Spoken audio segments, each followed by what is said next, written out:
সিলেটে গেল ২৪ ঘন্টায় হাম উপসর্গে আরও ২ শিশুর মৃত্যু হয়েছে। সকালে তথ্য নিশ্চিত করে বিভাগীয় স্বাস্থ্য বিভাগ। মারা যাওয়া শিশু আরাধ্যা ও Taiba Sylhet MAG Osmani medical college হাসপাতালে চিকিৎসাধীন ছিল। দুজনেরই বয়স ৫ মাস। এ নিয়ে সিলেট বিভাগে হামের উপসর্গে মৃতের সংখ্যা বেড়ে দাঁড়িয়েছে ১০৭ জনে। এছাড়া এই রোগে আক্রান্ত হয়ে বিভাগের বিভিন্ন হাসপাতালে চিকিৎসাধীন রয়েছেন ২২৭ জন। এদিকে হাম উপসর্গে খুলনাতেও এক শিশুর মৃত্যু হয়েছে।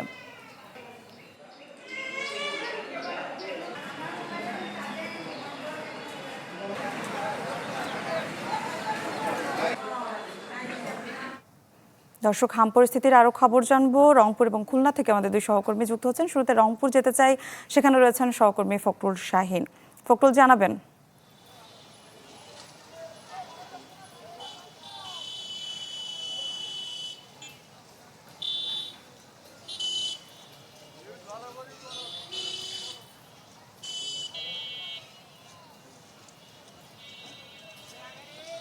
ফখরুল, শুনতে পাচ্ছেন আপনি আমাকে?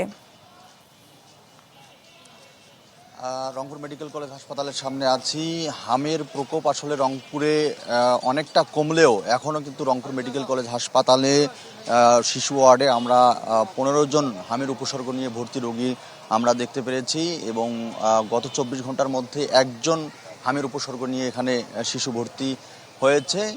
সেই তুলনায় বলা চলে যে অনেকটা হামের প্রকোপ কমেছে এই রংপুরে এবং অন্যান্য যে হাসপাতালগুলো আছে সেখানেও আমরা খোঁজ নিয়েছি, একই অবস্থা যে হামের প্রকোপ অনেকটা কমেছে। তবে দু একজন করে কিন্তু হাসপাতালগুলোতে হামের উপসর্গ নিয়ে রোগী ভর্তির এই সংখ্যা কিন্তু কমেনি, একেবারে নির্মূল হয়ে যায়নি। এবং আমরা এখানে রংপুর মেডিকেল কলেজ হাসপাতালে যে ব্যবস্থা দেখেছি, হামের উপসর্গ নিয়ে যারা ভর্তি আছে তাদের চিকিৎসা দেওয়ার যে ব্যবস্থা, সেটি হচ্ছে যে এখনও আসলে উন্নত করা হয়নি।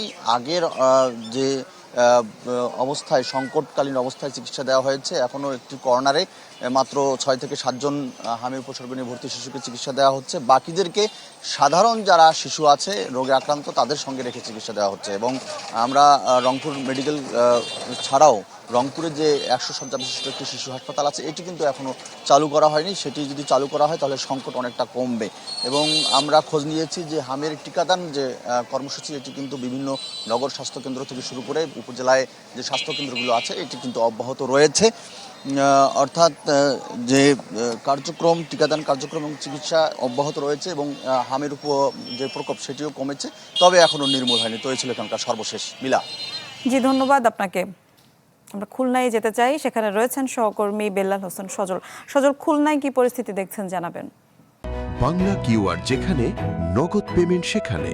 সারা দেশে ১০ লাখেরও বেশি মার্চেন্টে নগদে পেমেন্ট করুন খুব সহজে। খুলনায় হামের যে সংক্রমণ নিয়ে প্রতিনিয়ত যে বলা যায় রোগীর সংখ্যা সেটি যেমন বাড়ছে, পাশাপাশি মৃত্যুর সংখ্যা সেটিও বাড়ছে। এখন পর্যন্ত বলা যায় খুলনা বিভাগে হামের উপসর্গ নিয়ে প্রায় ৩৩ জন রোগী মারা গেছেন। যেহেতু স্বাস্থ্য দপ্তরের তথ্য মতো এখন পর্যন্ত ৩২ জন, আমাদের সামনে একটু আগেই একজন শিশু মারা গিয়েছেন, সেক্ষেত্রে আরও একজন বেড়েছে। এবং যদি বলি যে খুলনা মেডিকেল কলেজ হাসপাতালে এখানে হামের যে উপসর্গ নিয়ে যারা রোগীরা আসছেন ভর্তি হওয়ার জন্য শয্যা রয়েছে মাত্র ১৩টি, কিন্তু সেই শয্যার বিপরীতে প্রতিদিনই প্রায় ৩০ থেকে ৩৫ জন রোগী ভর্তি আছেন। এই মুহূর্তে ৩৩ জন রোগী হামের উপসর্গ নিয়ে এই হাসপাতালে ভর্তি আছেন। পাশাপাশি এই ৩২ জন রোগীর মধ্যে, যেটি স্বাস্থ্য দপ্তরের তথ্য মতে, সেখানে ১৫ জন রোগী কিন্তু খুলনা মেডিকেল কলেজ হাসপাতালে চিকিৎসাধীন অবস্থায় মারা গেছেন। পাশাপাশি এর পরবর্তী অবস্থানে আছে কুষ্টিয়ায় যে হামের সংক্রমণ সেটিও বেশ চরমে পৌঁছেছে। সেখানে প্রায় ১৩ থেকে ১৪ জন রোগী এখন পর্যন্ত হামের উপসর্গ নিয়ে মারা গেছেন। এবং বিভাগ জুড়েই প্রায় ৮,২০০ রোগী এখন পর্যন্ত হামের উপসর্গ নিয়ে হাসপাতালগুলোতে ভর্তি হয়েছেন এবং চিকিৎসা নিয়েছেন। এবং আমরা এখানে চিকিৎসকদের সাথে কথা বলেছি, চিকিৎসকরা যেটি বলছেন যে বেশিরভাগ রোগী কিন্তু হামের যে টিকা সেই টিকা কিন্তু নেওয়া অবস্থায় নেই। এবং যারা ৬ মাস থেকে ২ বছর বয়সী সেই ধরনের রোগীরা কিন্তু বেশি আক্রান্ত হচ্ছেন। এবং চিকিৎসকরা বারবারই যেই পরামর্শটা দিচ্ছেন, ৪ দিনের বেশি জ্বর, শ্বাসকষ্ট বা জ্বরের উপসর্গ থাকলে কিন্তু অন্যান্য শিশুদের কাছ থেকে তার শিশুকে আইসোলেট রাখা এবং চিকিৎসকের পরামর্শ নেওয়ার পরামর্শ দিয়েছে। তো সব মিলে আমার কাছে খুলনা থেকে এই ছিল হামের সবশেষ পরিস্থিতি। জি, ধন্যবাদ আপনাকে। দর্শক, রংপুর এবং খুলনা থেকে হাম পরিস্থিতির খবর জানাচ্ছিলেন আমাদের সহকর্মীরা।